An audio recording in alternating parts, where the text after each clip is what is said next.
Hey everyone, it's Luca and welcome back to the Paw'dcast. Now this week I'm joined by Mr Queensland Leather and Queensland Leather Boy 2023. Enjoy!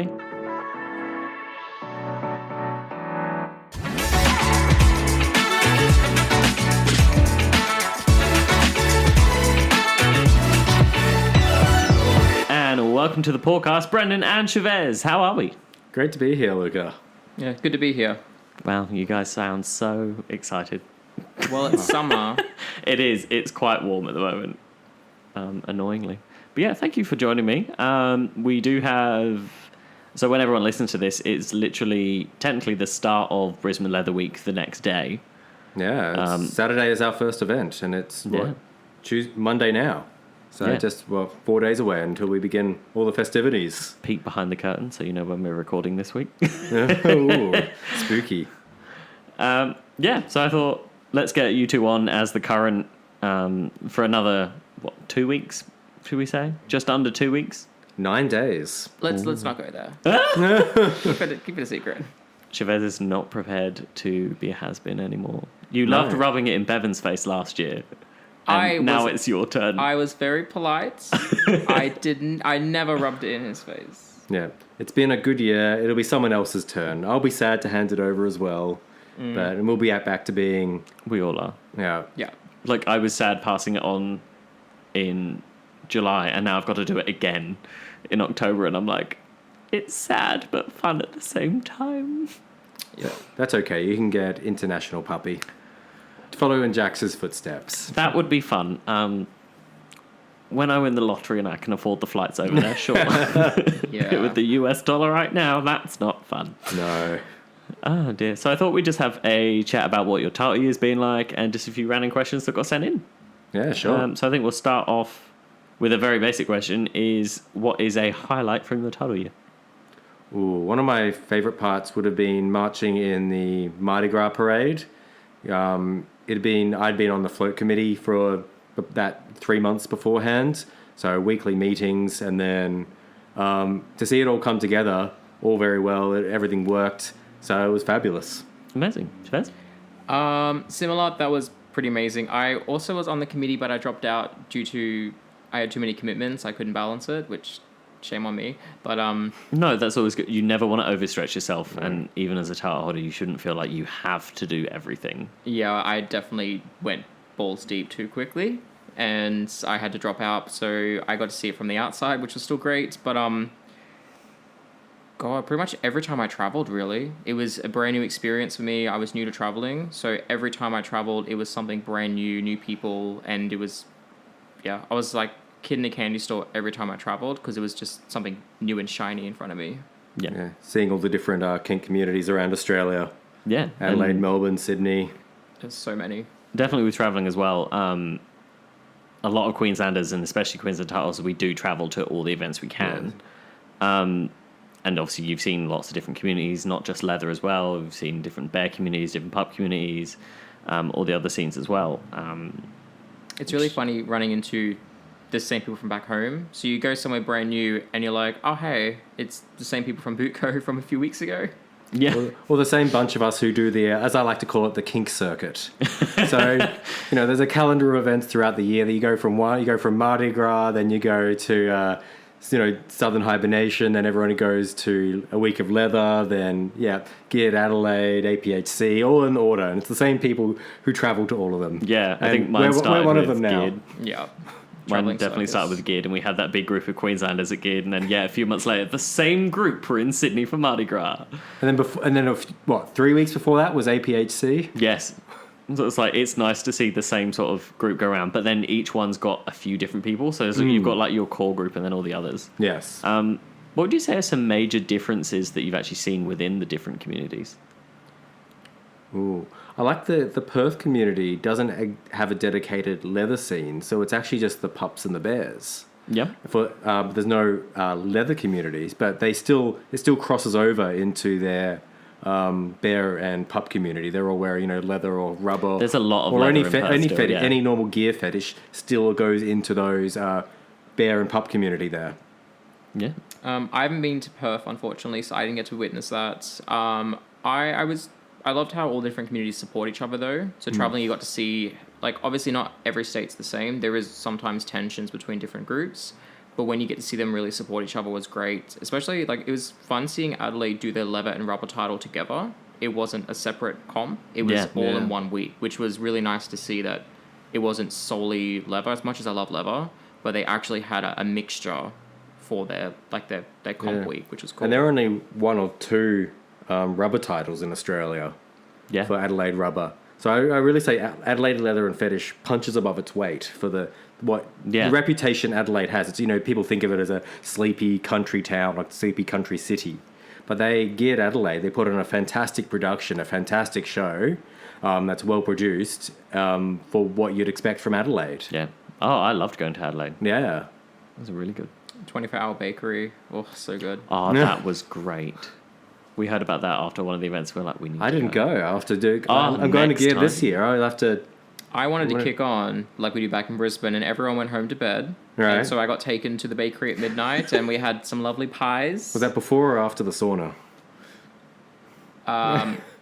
We'll discuss that later. I think I went to the bakery with Bailey and Vic after one of the events because we were all staying together. So it was like the Australian puppy, Australian Ms. Leather, and like the QPAR president all just go to this bakery. And then we went back to our Airbnb and we just sat around the kitchen table and talked until like 4 a.m. eating pies. It was great.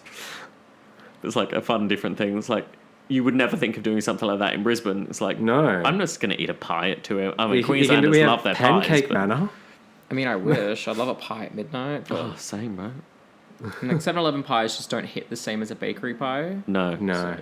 They're just frozen and put in the heater. It's like Chavez. Oh. No, This no, is no. this is the podcast going to be. It's got us going on Is Chavez. this my intervention? No, we don't have enough time for that. It's only a half-hour episode. Thank God. One main thing as well is like we mentioned before about making sure you don't have to do everything. How do you find downtime for yourself, having been involved in different communities as well?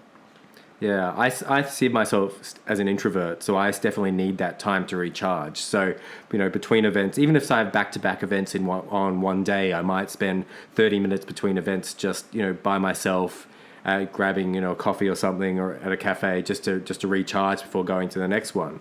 But even then, all the events that are on in the calendar, you still have to pick and choose. Sometimes there's clashes, or you just genuinely need the break. So you'll just... I mean, you can't be everywhere. You'll feel FOMO when you're not at an event, but you just got to deal with it. You got to pace yourself. Like I've left parties early.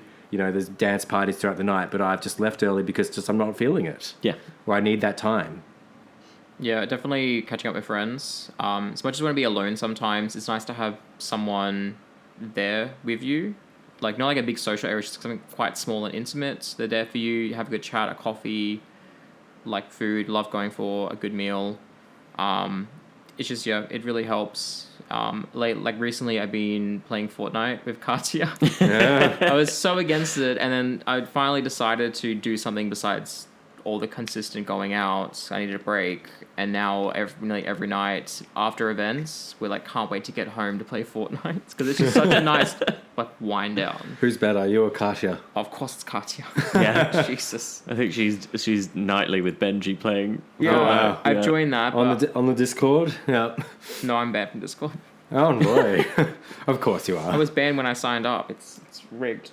They just saw your name and went, nope. Literally. But no, it's good. Like even the wine now stuff that you're talking about, hanging out with people.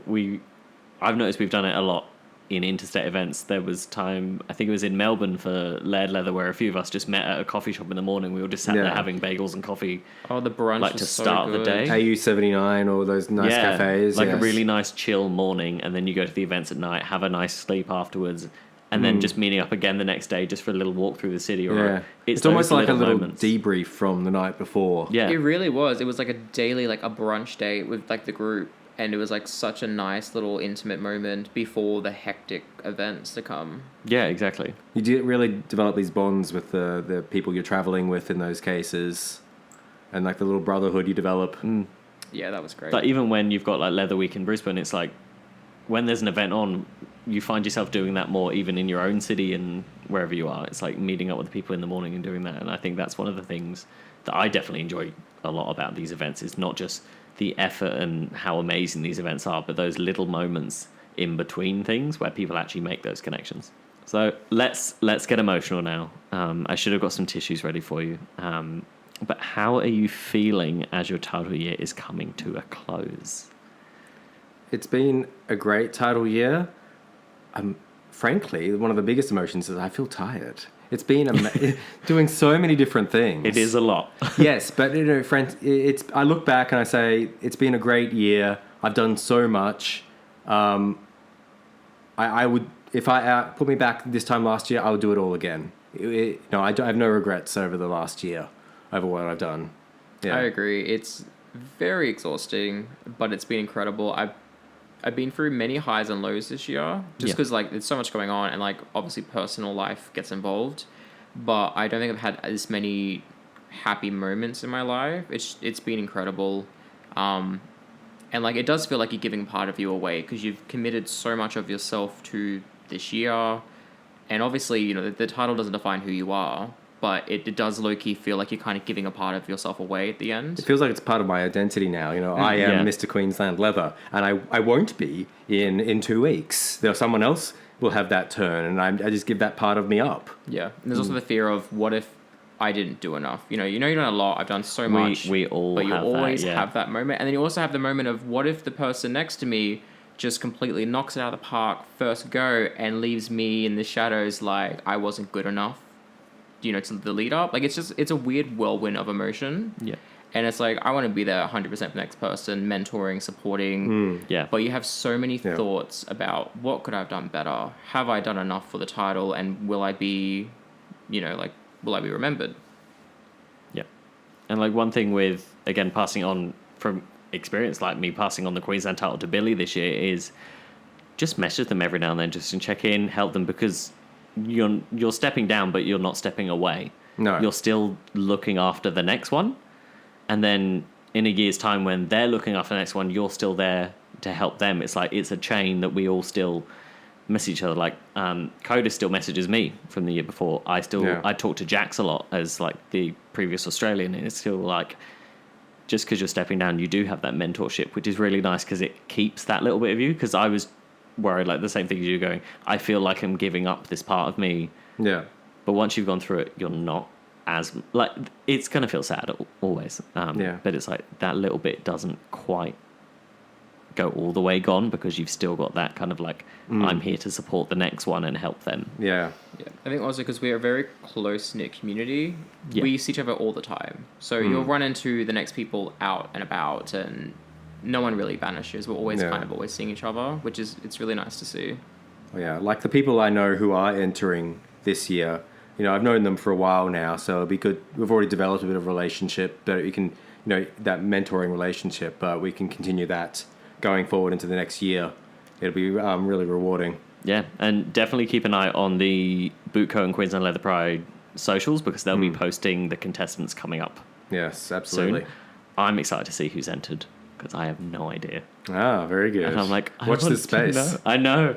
I'm trying to be and it's everyone's done it very well. It's everyone's kept this, there were little hints in the pup scene, which obviously I'm a bit more involved in, of going, so I had an idea of who was entering, but I still didn't know everyone. Yeah. And then it got revealed, and I was like, ooh. So yeah, I'm really intrigued to see, especially with a new title coming in this year. Yes. Of Queensland Kingster, so I'm excited to see what's going to happen there. It'll be a very exciting title, yes. The first time it's been done. Mm-hmm.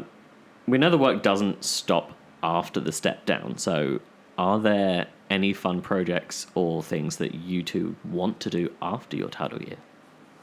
So I'm the committee of Bootco, and I'll continue being on the committee. Then there's the decisions of what's next. So the natural progression from being a state title holder would be to consider going for the Australian titles or even international titles. Yeah. So those are still things that are potential things for me. I haven't made any decisions yet on what I'll do. But yeah, those are great options. Next steps, definitely think about nationals. It's a lot to commit to though, so it's definitely not 100% confident on going straight into it. It's definitely something in my mind though. IML, maybe I might go for it sometime in the future, But I'd love to go there and just actually get to see how it goes in person and get to experience what it's like over there. Yeah. It's a long way to get to Chicago, naturally, yes. But My arms are so sore. From all the So flying. tired. yes. From the flying or the Bit of both. bribery. Okay. You know what I'm talking about. Yeah. We all know. We don't need to say it. I might have to bleep it if we say it. One question mainly directed for Chavez is a few people I know have been mentioning going, do you feel that there's a pressure for you as a leather boy to enter Mr. Leather before you enter for a national title? I've had comments. I've had a few people tell me that I really should go for a state Mr. title before I commit to Australian. I personally, I don't see the point of going for another state then go for national. I feel like I don't need to achieve a Mr. title in my state to then go national. I feel like what I've done should be enough for me to naturally progress. Yeah, Queensland Leather Boy isn't a lesser title than Mr. Queensland Leather. They're No. equivalent titles. It's like saying you need to progress from Queensland Puppy into Queensland Handler before Yeah, you go for an exactly. Australian title. They're completely different categories. Yeah, I But think that's what a lot they're of at the people same don't level, but understand. they're different categories. You don't go from one to the other. You can if you want, but then that's just traveling sideways, not going up. Yeah. Yeah. It just doesn't seem like a progression. It just seems like I'm standing in the same spot. I've just kind of changed how I identify. Yeah. Like you're standing on the left of the street instead of the right. It's still the same street kind of way. Absolutely. But it definitely proves a point. You don't have to go from one to the other. Like, look at Shane, for example, a previous Queensland Leather Boy, now the current Mr. Australian Leather. Yeah, like, you amazing. can do it. Yeah. Because you both said Mardi Gras and traveling. Are there any other highlights from your year, just things you've enjoyed that really stand out for you? Getting to be in the radio, that was so much fun. So I did the radio when I was in Melbourne, when we had the title holder panel that Shane hosted. So we got to talk about it on the radio down there back in, I think, February. It was either late January or early Yeah, I think it was February. around February. Yeah. Yeah, Shane did a title holder panel and I tagged along and I got to be on the radio. And that was so much fun. And then did the radio not that long ago here in Brisbane. And it's just so much fun. I never thought I'd get to actually do a little radio stint. It was cool. Yeah. Something for me is what I stood on when I originally ran was promoting kink, specifically within the community. So like I've been able to teach some rope classes a few times in my year. So that's been really rewarding. And doing some outings of Bootco to other events. So I've been to that Crystal Chateau once, Rope Social 2 times. And it's just been fostering that exploring kink within the community, not just sticking within Bootco. Yeah. Even like the Pride Fair days we've been to. Yeah. Going to the different, All the different... the non-kink specific but still queer. Getting Yes. to like rock up to them in our leathers and everyone's yeah. amazed by us in leather in Yeah. the summer. There was like the Berlin party as well. It's at Wonderland. And I did a rope performance there as well. So spreading the kink there as well. What is one thing that you guys are looking or hoping to see in the next lot of Queensland Leather and Kink titles? Is there anything that is, like would really stand out for you? In this next batch, I think it's probably going to be the most diverse community we've had. Now that we have, a full batch of people across all the gender identities. So we've got, female identifying, male identifying, and non-binary people who have entered this next batch of contestants, which by the time this podcast is out will be public. Ooh. If I can figure out how to put a link, I will. Yeah, just honestly, I just love seeing people being visible and like just being more out there and promoting their kinks, their identity. And I love people are very vocal about it. I love when people aren't shy to show themselves. And I think just getting to see them just being full out there, this is who I am, what I represent, this is what I'm here for. And just getting to learn more about them and just seeing what they enjoy in the community. I love seeing people just out there representing yourself, your clubs, your identity, what your kinks are. Bring it all to the light. Yeah, cool. One thing we've mentioned on the podcast in the past, especially with pup colours, is flagging and the concept of the colours you wear is what you are kind of thing. I know, Chavez, you are also part of the pup scene, so you've got your own side there. But primarily in the leather scene, do you believe flagging is still very relevant? And if someone is wearing a specific colour of leather, you should assume it's flagging or not? Even in the pup and even in the leather community, people will just wear colours that are their style. Like I wear blue quite often with a lot of my leathers. That's not necessarily because I flag blue. It's just that blue is my colour and it suits me. It goes well on me. If people are wearing accessories in colours that are different than the rest of their colours that they're wearing, then that is a usual indicator that they are flagging. Like say they're wearing a yellow armband while the rest of their outfit is black leathers. That would be a very good sign that they are flagging. Or if they're wearing a hanky in one of their back pockets, well, that's just clear as day that they are flagging. Yeah, especially in the leather scene. Yes, rather than just them wearing it as style. Or sometimes they might have their boot laces a particular colour. Same thing. Yeah, because I know we said in the pup scene is, if you're not sure, just ask. Yeah. There's no harm in asking. It's the same in other kink scenes, in the rubber scene, in the leather scene, everything. It's, if you're not sure, just ask someone. Yeah. No one's ever going to be like, don't talk to me, go away. It's like, oh no, this just is my favourite colour. Yeah, which is very common now in the pups. A pup will pick one or two colours and that'll be their outfit. Yeah. And not necessarily because they're into those colours. Looking at me. Yeah. What is green and purple? Yes, what are those colours made? Purple's piercings. Green is, it depends on the shade. Dark is daddy's. Yours is more like a lime green. Yours is like bright green, isn't it? Yeah, I use lime green. I'm pretty sure lime green is I think it's buy me a meal or I want to be, or I want to. Yeah, it's like buy me a meal or I want to buy you a meal. And definitely right. Buy me a meal. I don't want to buy you a meal. I love a free dinner. Can't afford that. No. And then the purple. Not in this economy. No. And the purple I like is piercings, which I do actually quite like piercings. I'm just not into them in a sense of sexually. I don't want to be pierced sexually. I like not during a scene. Yes. No, I like the look of piercings and getting piercings. Just like not the aesthetic. Yeah. Not. Or the attractiveness and so on. Yeah. I don't want you to be doing it during a scene to me. Yeah. And obviously, if you do that during a scene, always play safe. Yeah, definitely. Make sure you've got everything with you. Wrist aware, play safe. Make sure you sterilize your piercings. Yes. What would be one tip to you for someone who's interested in joining the kink scene but not sure how to go about it? If you're going to an event the first time, can be very, very daunting. I remember my first time.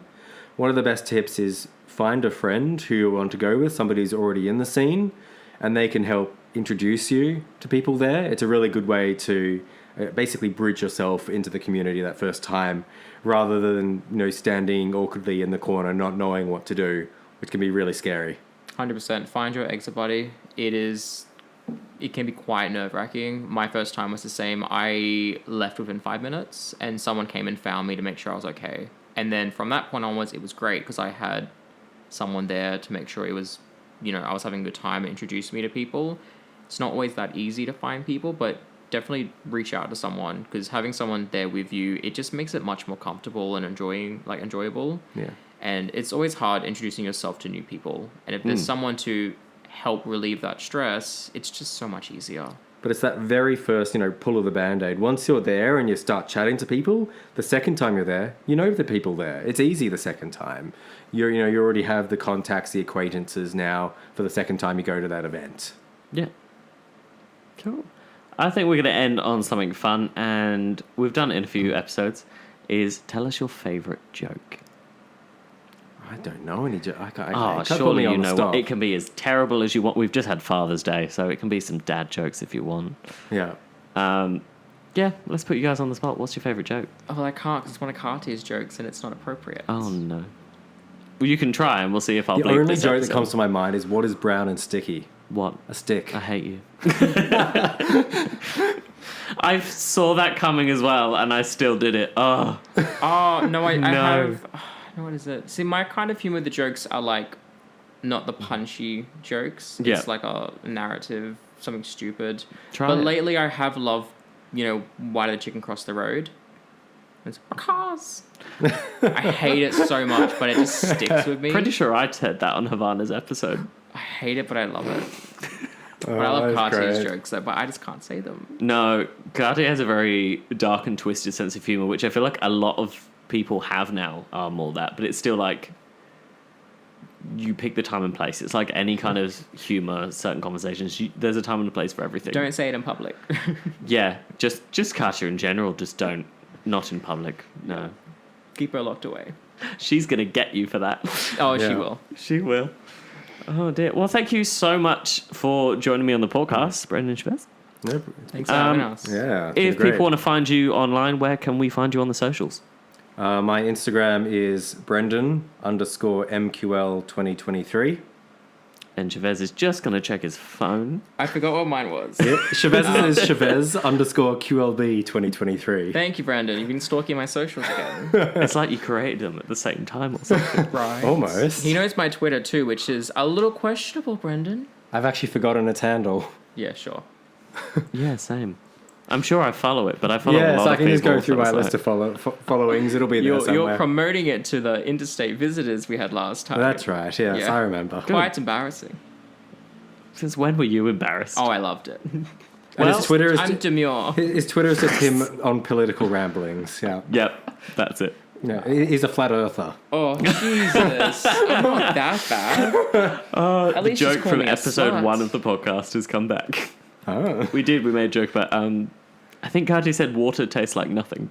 Okay. Yes. And then she was like, and the earth is flat. Oh, yes. Yeah. Yes. Oh, dear. Well, thank you so much both for joining me. We're going to end this week on the way we normally do by getting our guest to do the Luca honk. So, because we've got two of you, we're going to get you guys to do it at the same time. I will do the tagline, and we'll end with you guys honking. So just remember, be kind, be camp, be kinky, and always...